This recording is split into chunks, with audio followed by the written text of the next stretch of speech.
의원님, 직원들이 특검에 가서 지금도 블랙리스트가 없다고 생각하냐고 물어봤습니다. 의원님, 저는 그렇게 생각하지 않습니다. 언론에 조윤선 중에 블랙리스트가 존재하는 게 맞아요, 안 맞아요? Yes, no? 그런 명단은 있었던 것으로 판단이 되고 있습니다. 여러분, 이 장면 기억하십니까?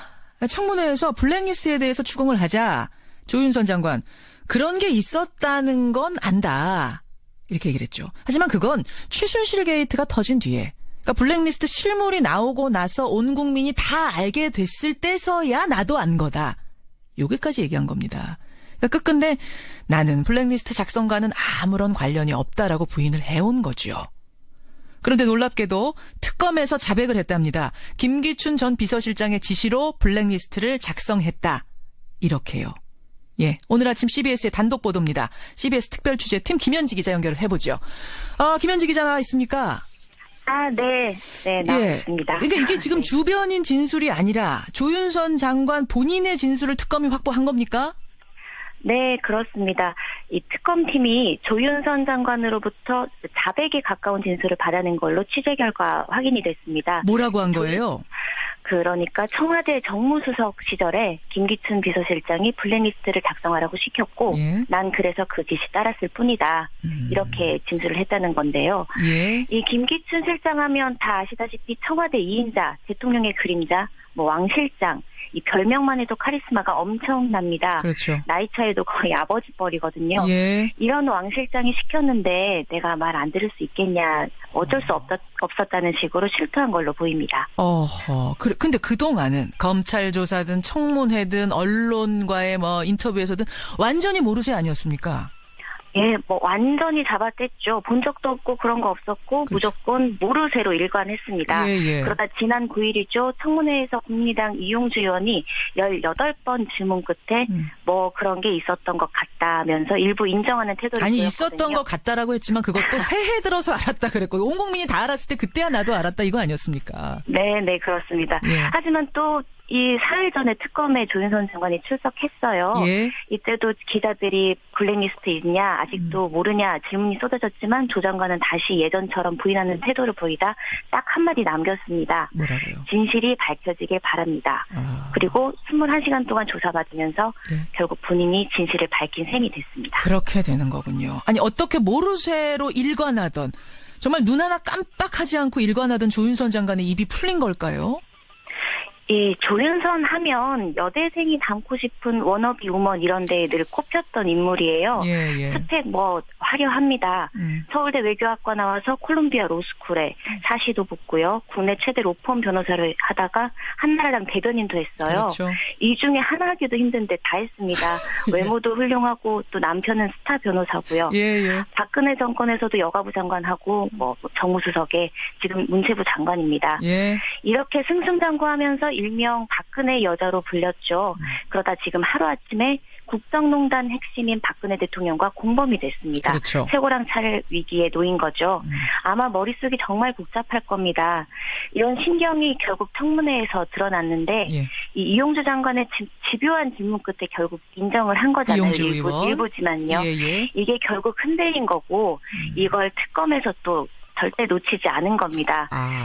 심리적으로 흔들렸군요. 심리적으로. 사실 이용주 의원이 18번 물을 때도 심리적으로 흔들리는 걸 내가 느끼고 계속 물었다라고 저한테 얘기를 했어요. 이용주 의원이. 네, 그렇죠. 이게 우병우 전 수석이나 김기춘 전 실장에게는 없던 그 빈틈이 조 장관한테는 결국 보인 거고, 이걸 특검이 캐치를 했고, 그래서 조사에서 집중 공략을 한 것으로 보입니다. 그렇군요. 본인의 명예나 자존심, 또 가족, 이 모든 게 한순간에 날아갈 것이라는 우려와 압박을 느껴서 나는 시켜서 했을 뿐이다. 이제 이 책임을 모면하려는 그 카드로 김기춘 실장에게 공을 넘긴 게 아니냐, 그런 분석입니다. 자, 그렇군요. 여러분, 조윤선 장관이 자백을 했답니다. 특검에서 자백을 했답니다. 김기춘이 시켜서 나는 블랙리스트를 작성한 것뿐이다. 이렇게 이 사실을 오늘 아침에 단독 보도한 김현지 기자 먼저 연결해봤습니다. 김현지 기자 수고하셨습니다. 네, 감사합니다. 예, CBS 특별취재팀 김현지 기자의 보도에 이어서 이 블랙리스트의 존재를 세상에 처음 알린 분이 있죠. 더불어민주당 도종환 의원 연결해 보겠습니다. 도 의원님 안녕하세요. 네, 안녕하세요. 이 뉴스 오늘 아침 보도 들으셨죠? 조윤선 장관 김기춘이 지시하고 내가 만들었다라고 특검에서 시인을 했답니다. 네. 어떻게 들으셨어요?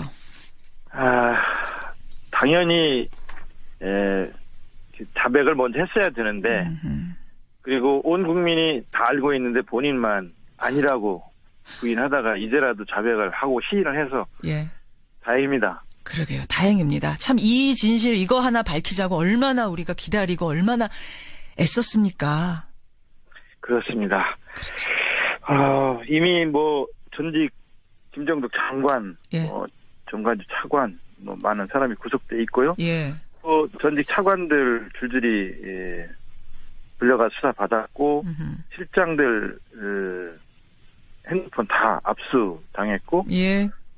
또 문안부도 2번이나 압수 당하는 과정이 있었고 특검이 이미 조사 시작하기 전부터 대외비 문건을 비롯한 많은 증거들을 확보하고 있었습니다. 그런데도 저도 빨리 수사를 받았으면 좋겠어요라든가 예. 이런 말들 하면서 전혀 관계가 없는 것처럼 모르는 것처럼 말을 그렇죠. 해왔는데 참 연기 잘해요. 예. 네, 37번 국회에서도 위증을 했어요.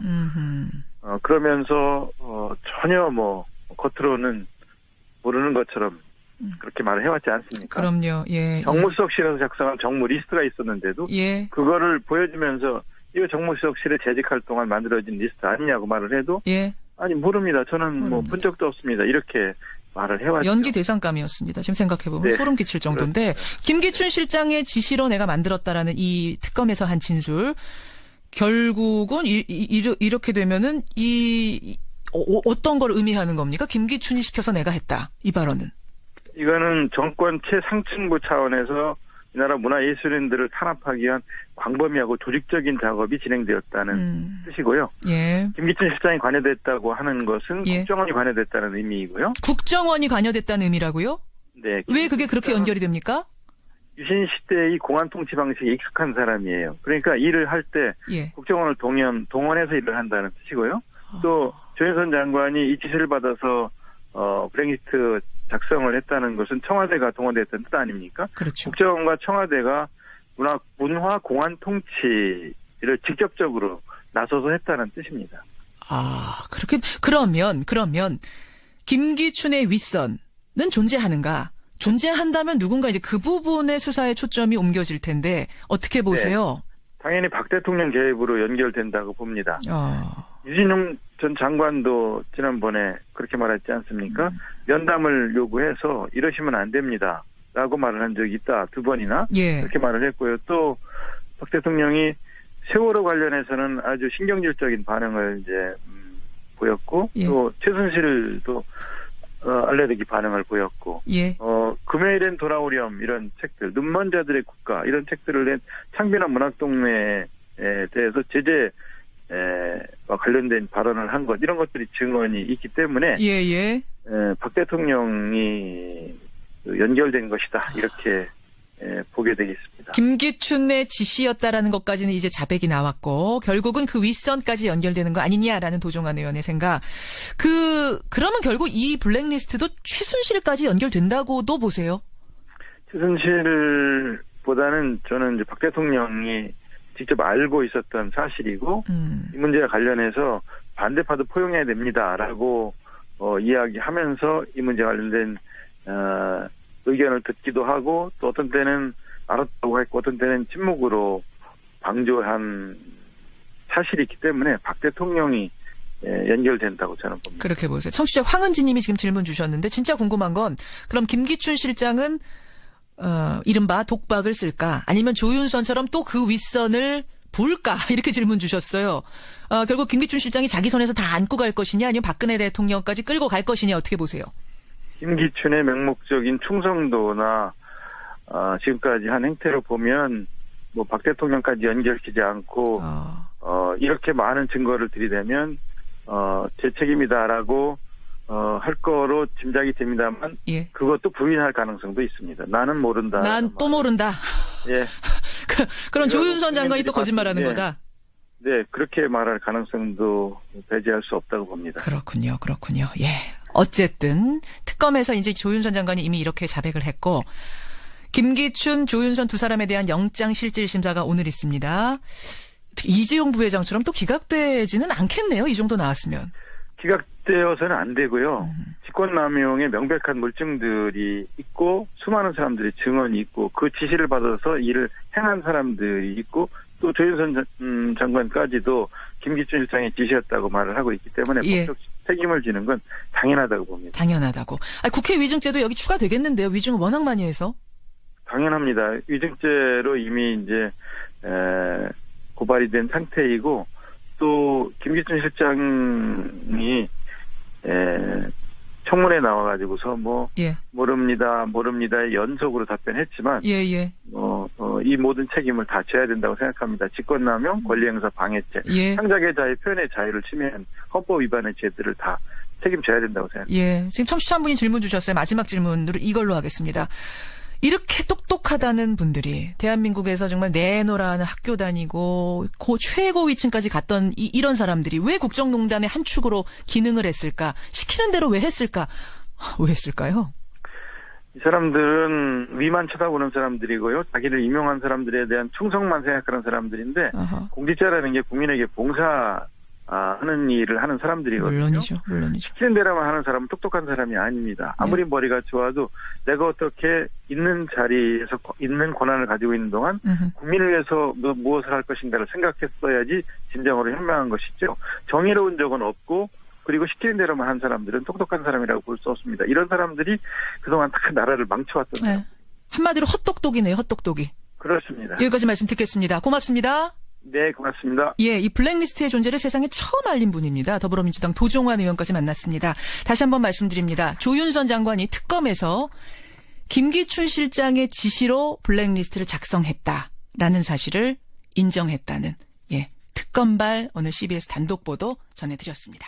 이 잡아댔죠. 본 적도 없고 그런 거 없었고 그렇죠. 무조건 모르쇠로 일관했습니다. 예. 그러다 지난 9일이죠. 청문회에서 국민의당 이용주 의원이 18번 질문 끝에 뭐 그런 게 있었던 것 같다면서 일부 인정하는 태도를 보였거든요. 있었던 것 같다라고 했지만 그것도 새해 들어서 알았다 그랬고 온 국민이 다 알았을 때 그때야 나도 알았다 이거 아니었습니까? 네, 그렇습니다. 예. 하지만 또 이 4일 전에 특검에 조윤선 장관이 출석했어요. 예. 이때도 기자들이 블랙리스트 있냐 아직도 모르냐 질문이 쏟아졌지만 조 장관은 다시 예전처럼 부인하는 태도를 보이다 딱 한마디 남겼습니다. 뭐라고요? 진실이 밝혀지길 바랍니다. 그리고 21시간 동안 조사받으면서 결국 본인이 진실을 밝힌 셈이 됐습니다. 그렇게 되는 거군요. 아니 어떻게 모르쇠로 일관하던 정말 눈 하나 깜빡하지 않고 일관하던 조윤선 장관의 입이 풀린 걸까요? 이 조윤선 하면 여대생이 닮고 싶은 워너비 우먼 이런 데에 늘 꼽혔던 인물이에요. 예. 스펙 화려합니다.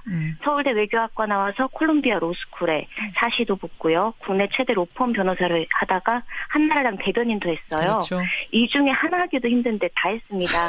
외모도 훌륭하고 또 남편은 스타 변호사고요. 예. 박근혜 정권에서도 여가부 장관하고 정무수석에 지금 문체부 장관입니다. 예. 이렇게